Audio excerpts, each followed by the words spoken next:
The lesson. Oh yeah.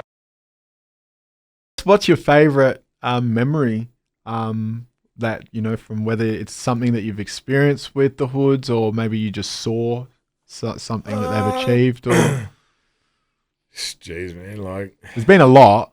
yeah, I'm sure you guys have experienced a lot and they've had a lot of accolades. yeah. Just from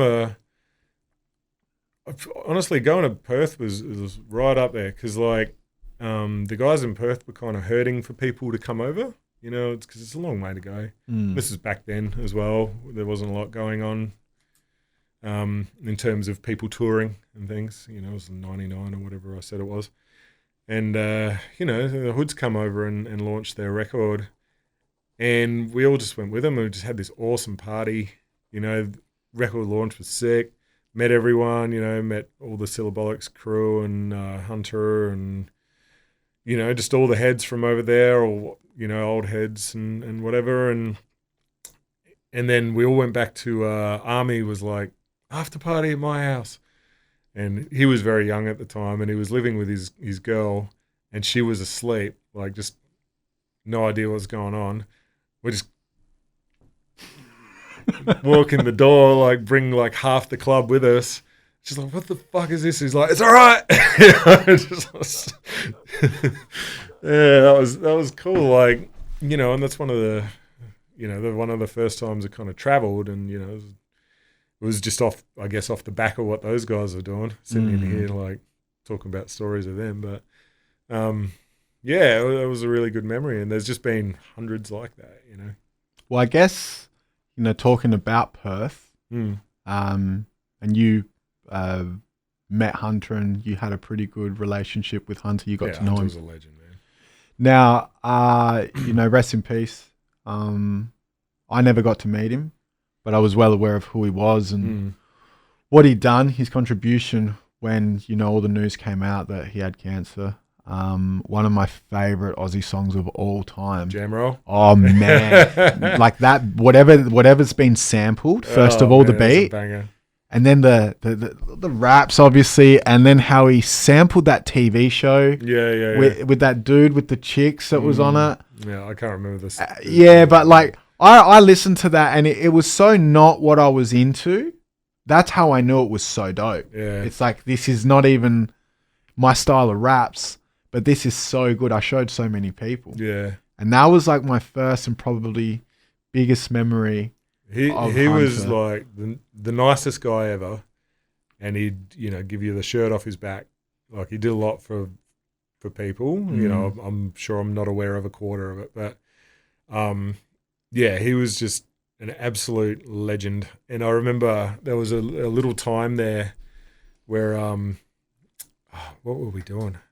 Me and like he would just get like be partying or whatever over in Perth and just ring me and Deadly and like just hassle us at random hours of the night. Like, hey, Headlock, what are you doing, bro? Hey, and it'd be like 2 a.m. and shit. You're like, fuck, Hunter, man, what are you doing?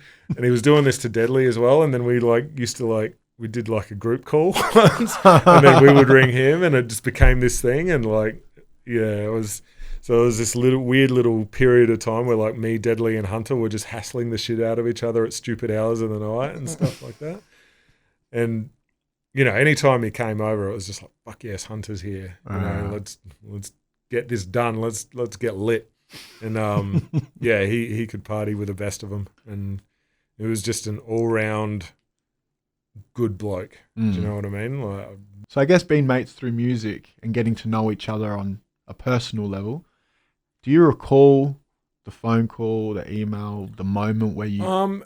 By then I'd sort of hadn't been in touch with him as much anymore. Like, we kind of had that fun period where we're all giving each other shit, but then, as time goes on, you can't keep that shit up. Forever, but, I can't remember how I heard. It would have been someone who knew him somehow. It was just one of those, did you hear this?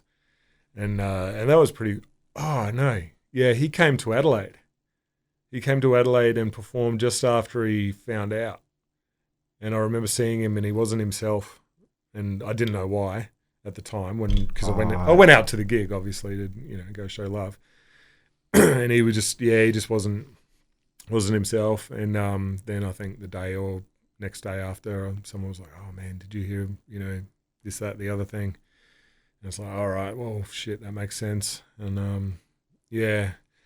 and just kind of watch. He had a family and stuff, so that was real hard to watch, man. But did you get to speak to him after you found out? Not after I found out, no. So the last time you spoke to him was that gig? The last time I spoke to him was at that gig, yeah. Fuck. It's pretty sad, I should have. I don't know. It's one of those things. It's like, because we're not, weren't like on a personal family level. I didn't. Oh, hey, bro. Yeah, because you.